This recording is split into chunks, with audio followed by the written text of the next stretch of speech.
नमस्कार दोस्तों, mechanical explorer channel में आपका स्वागत है।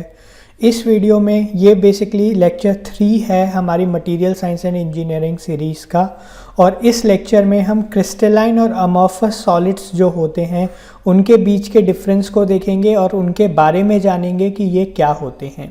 ठीक है, तो चलिए स्टार्ट करते हैं। तो बेसिकली जो सॉलिड मटेरियल्स होते हैं उनको दो कैटेगरी में डिवाइड किया जाता है, एक तो क्रिस्टलाइन मटेरियल्स और दूसरा अमॉर्फस मटेरियल्स। ठीक है, ये क्लासिफिकेशन जो किया जाता है वो किसके बेसिस पे किया जाता है? रेगुलरिटी विथ विच एटम्स और आयंस आर अरेंज्ड, मतलब किस तरीके से हमारे मटेरियल के अंदर एटम्स जो कंस्टिट्यूटिंग पार्टिकल्स हैं, बेसिकली एटम्स कह लीजिए या आयंस कह लीजिए, वो किस तरीके से अरेंज्ड हैं, उसके बेसिस पे हम दो कैटेगरीज में बांटते हैं, एक तो क्रिस्टलाइन, दूसरा अमॉर्फस। ठीक है, तो अगर हम क्रिस्टलाइन मटेरियल्स की बात करें, ठीक है, उसमें क्या होता है? A crystalline material is one in which atoms are situated in a repeating or periodic array over large atomic distances. इसका क्या मतलब है कि जो क्रिस्टलाइन मटेरियल्स है उसमें क्या एग्जिस्ट करते हैं? क्रिस्टल्स एग्जिस्ट करते हैं। और अगर मैं क्रिस्टल्स की बात करूं, क्रिस्टल्स क्या होते हैं? 3D पीरियोडिक अरेंजमेंट जो होती है, 3D periodic arrangement of atoms जो होती है उसको क्या बोलते हैं हम? क्रिस्टल।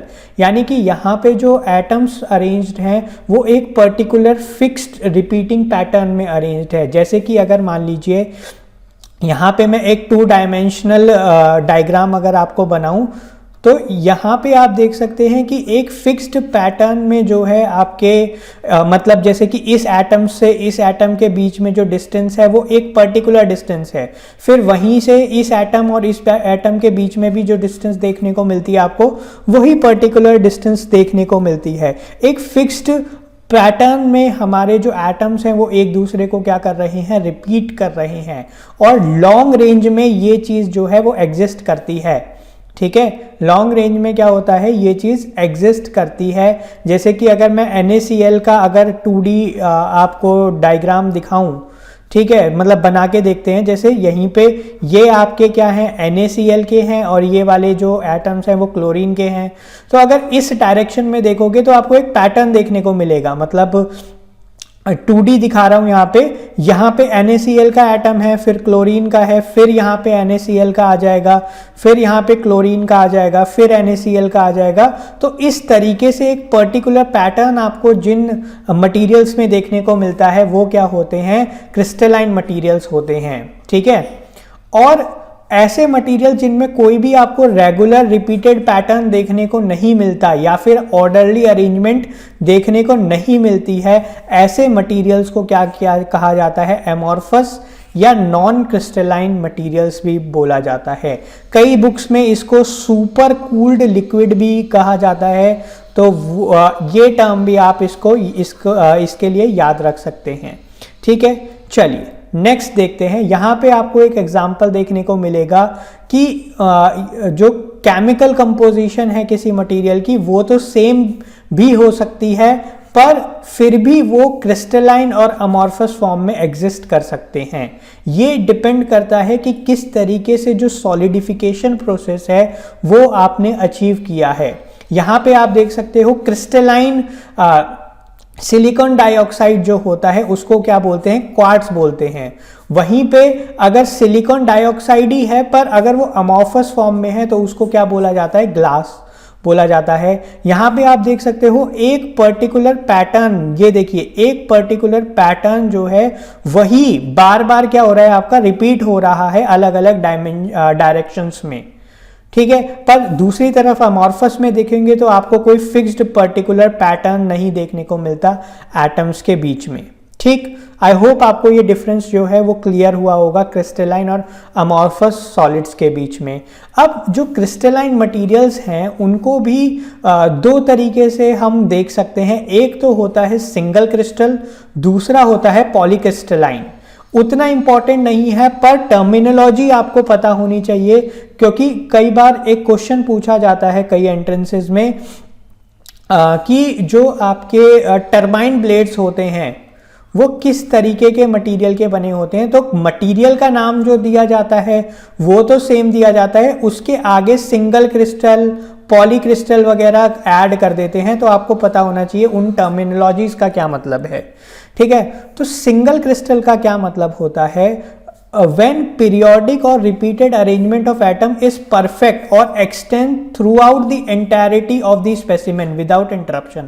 इसका क्या मतलब है कि जब पूरा का पूरा जो वॉल्यूम है हमारे मटेरियल का उसमें ही आपको एक पर्टिकुलर पैटर्न देखने को मिलता है, तो ऐसे जो मटेरियल्स होते हैं उनको सिंगल क्रिस्टल मटेरियल्स बोलते हैं।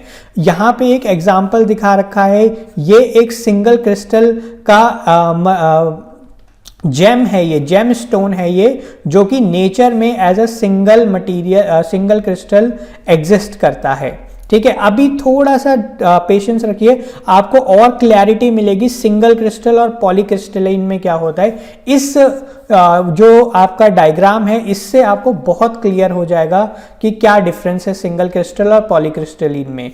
और पॉलीक्रिस्टलाइन तो आपको नाम से ही पता चल रहा है कि ये एक कलेक्शन होते हैं मैनी स्मॉल क्रिस्टल्स के। अब देखो डिफरेंस अगर समझें, यहां पे आप देख सकते हो कि जो रिपीटेड पैटर्न है वो पूरी की पूरी एंटायर वॉल्यूम में एग्जिस्ट कर रहा है। सेम पैटर्न, बिल्कुल एग्जैक्ट परफेक्ट पैटर्न जो है वो पूरी की पूरी वॉल्यूम में एग्जिस्ट कर रहा है। अब यहां पे देख सकते हो पॉलीक्रिस्टल में क्या होता है कि आपके जो एटॉमिक अरेंजमेंट है, रिपीटेड एटॉमिक अरेंजमेंट है, वो क्या करती है, एक पर्टिकुलर ग्रेन में एग्जिस्ट करती है। मतलब आप देख सकते हो यहां पे क्लियरली कि इतने पोर्शन में पूरा का पूरा जो अरेंजमेंट है वो एक पर्टिकुलर तरीके की है, ठीक है। और वहीं पे इस वाले में जो है अरेंजमेंट तो वैसी सी ही है, पर उसकी ओरिएंटेशन आप देख सकते हो थोड़ा क्या हो गई, चेंज हो गई, ठीक है। यहां पे जो ओरिएंटेशन है वो क्या हो गई, थोड़ा तो क्या हो गई, चेंज हो गई। तो इसमें भी जो आपका पीरियोडिसिटी है वो एग्जिस्ट करती है, पर पूरे के पूरे वॉल्यूम में एग्जिस्ट करती है।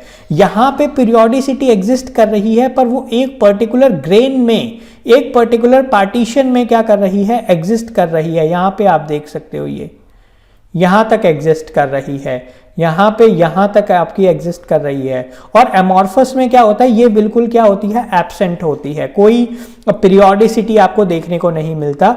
यहां से शायद थोड़ा सा और क्लियर होगा आपको। देखो यार ये क्या है, एक पर्टिकुलर यूनिट सेल है। नेक्स्ट लेक्चर में यूनिट सेल के बारे में डिटेल में पढ़ेंगे थोड़ा।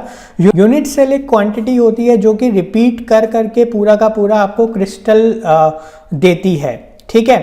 तो बेसिकली सॉलिडिफिकेशन प्रोसेस की अगर मैं बात करूं तो होता क्या है कि यार पहले ये मान लो अभी पूरा का पूरा लिक्विड है, ठीक है।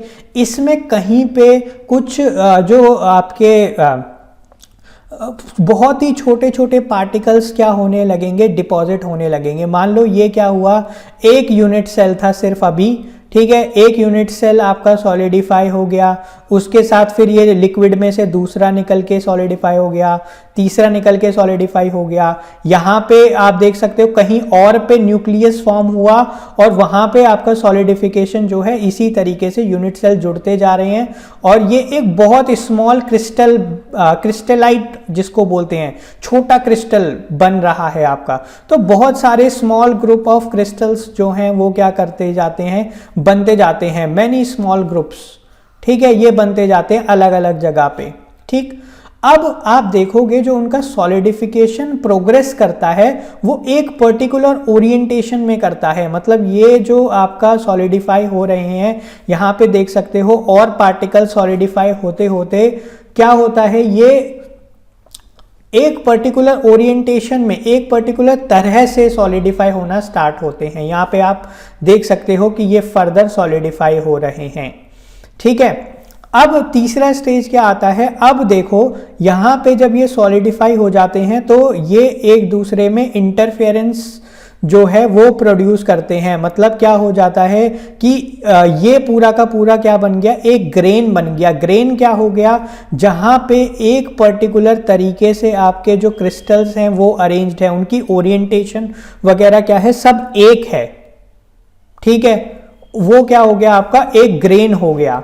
ये वाला जो ग्रेन है वो दूसरा ग्रेन है, इसमें जो क्रिस्टल्स अरेंज्ड है उनकी ओरिएंटेशन पहले वाले से अलग है, ठीक है। और जब ये जिन बाउंड्रीज पे ये मिलते हैं उनको क्या बोला जाता है, ग्रेन बाउंड्रीज बोला जाता है। अभी डिटेल में इसके बारे में हमें आगे पढ़ना है, पर यहाँ पे पॉलीक्रिस्टलाइन, तो ऐसे जो आपके मटेरियल्स होते हैं उनको क्या बोला जाता है, पॉलीक्रिस्टलाइन मटेरियल्स बोला जाता है, ठीक है। जहां पे पीरियोडिसिटी तो एग्जिस्ट कर रही है पर वो एक पर्टिकुलर ग्रेन में एग्जिस्ट कर रही है, ऐसे मटेरियल्स को क्या बोला जाता है, पॉलीक्रिस्टलाइन। और अगर आप माइक्रोस्कोप के अंदर इसको एग्जामिन करोगे तो ये जो ग्रेन बाउंड्रीज होती हैं वो कुछ इस तरीके की डार्क लाइंस की तरीके से माइक्रोस्कोप में देखने को मिलती हैं।